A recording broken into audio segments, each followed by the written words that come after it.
আগে আগে তুলেছিল, এই একটা পিছনে একটা, আগে তুলেন না তো আপনারা, এই প্রথম তুলছেন তো, তাহলে দুটো হলো। আর একটা শেষ আল্লাহর বান্দা কে আছে 1000 টাকা দেবে, বলুন কে আছে? একটা দুটো আল্লাহ কবুল করে বলেন। হ্যাঁ, শুধু হাত তুলবে, জান দেবে, আর নগদ দাও না, নগদ টাটকাই প্রমাণ হোক, তখন বলবে মহব্বত কমে যাচ্ছে। কি কথা? হ্যাঁ, হযরত আবু বকর সিদ্দিক আমার নবী পাককে ভালোবেসেছিলেন, কেমন মহব্বত করেছিলেন শুনে রেখে দেন। হযরত আবু বকর সিদ্দিক আমার নবী পাকের দরবারে এলেন, আর সাহাবা হুজুররা বসে রয়েছে। এ বাপের এইদিকে, আপনারা এইদিকে শুনুন, ওরা ওদের কাজ করবে না, এটাও দরকার আছে তো নাকি? এই মাদ্রাসা বাঁচাবার জন্য দরকার আছে। আমাদের তো সরকার নেই দিঘার মধ্যে বিশাল মজবুরি করে দেবে যে আমাদের মাদ্রাসা করে দেবে একটা, সব 22 সেকেন্ডে পড়বে, আছে নাকি? আমাদের তো কেউ নেই, যাদের সরকার তাদের জন্য করে দেবে। হে না জওয়ান তরুণীরা, বাপেরা, এবার নবী পাকের প্রেমিকেরা, মন দিয়ে শুনে রেখে দেন, আল্লাহ নবী দরবারেতে হযরত আবু বকর সিদ্দিক পৌঁছালেন।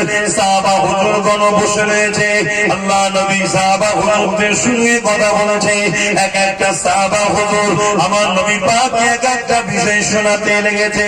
কোন সাহাবা হুজুর উঠে দাঁড়িয়ে গিয়ে বলে, ইয়া রাসূলুল্লাহ, হাবিবাল্লাহ, আমাকে নামাজ পড়তে বড় ভালো লাগে। ইয়া রাসূলুল্লাহ, হাবিবাল্লাহ, আমার মনে হয় আমি সর্বসময় রুকু সিজদার মধ্যে থাকবো, কিয়ামের মধ্যে থাকবো, কিরাতের মধ্যে থাকবো। ইয়া রাসূলুল্লাহ, হাবিবাল্লাহ, আমাকে নামাজ বড় ভালো লাগে।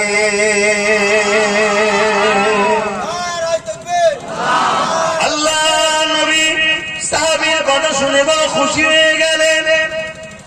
আর একজন উঠে দাঁড়িয়ে গেল, ইয়া রাসূলুল্লাহ, হাবিবাল্লাহ, আমাকে বড় রোজা রাখতে ভালো লাগে।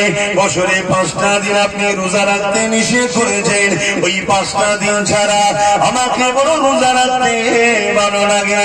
আল্লাহ নবী জানিয়ে দিলে, বাবা এটা বড় খুশির কথা। বাবা নবী আমার আনন্দ হতে লাগলেন। আর সাহাবী বলতে লাগলেন, ইয়া রাসূলুল্লাহ, হাবিবাল্লাহ, আমাকে হজ করতে বড় ভালো লাগে। সর্বসময় মনে হয় আল্লাহর কাবাকে আমি তওয়াফ করব। লাব্বাইক আল্লাহুম্মা লাব্বাইক, লাব্বাইক লা শারীকা লাক লাব্বাইক, ইন্নাল হামদা ওয়ান নি'মাতা লাকা ওয়াল মুলক লা শারীকা লাক। আল্লাহর কাবাকে তওয়াফ করতে যাব, আল্লাহর কাবাকে তওয়াফ করতে থাকব। ইয়া রাসূলুল্লাহ, হাবিবাল্লাহ, আমি সাহাবী, আমাকে এটা বড় ভালো লাগে। আর এক সাহাবী উঠে বললেন, ইয়া রাসূলুল্লাহ, হাবিবাল্লাহ, আমাকে বড় রোজা রাখতে ভালো লাগে। কেউ বলে নামাজ পড়তে ভালো লাগে, কেউ বলে হজ করতে ভালো লাগে। এদিকে হযরত আবু বকর সিদ্দিক উঠে দাঁড়িয়ে গেলেন, ইয়া রাসূলুল্লাহ, হাবিবাল্লাহ, ইজাজত যদি দেন আমি আবু বকর, আমাকে কিছু ভালো লাগে, হুজুর আমি কিছু বলবো। আল্লাহ নবী বলেছিলেন, হে আবু বকর, বলেন আপনি কি বলবেন?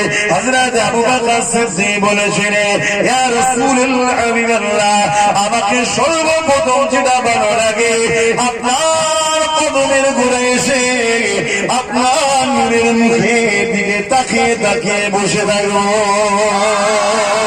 আরো জোরে বলুন সুবহান।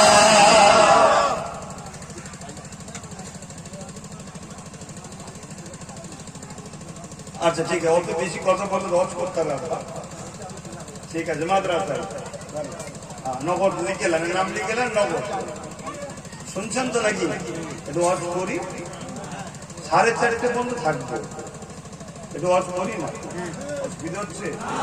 এখনো 40 মিনিটের উপরে টাইম আছে না, ছেড়ে দেবো বলবো? তাহলে এক একটা সাহাবী এক একটা পছন্দের কথা বলছে। আর সিদ্দিক আকবর কি বলছে? হুজুর আপনার মুখের দিকে তাকিয়ে বসে থাকতে আমাকে বড় ভালো লাগে। জোরে বলুন সুবহানাল্লাহ।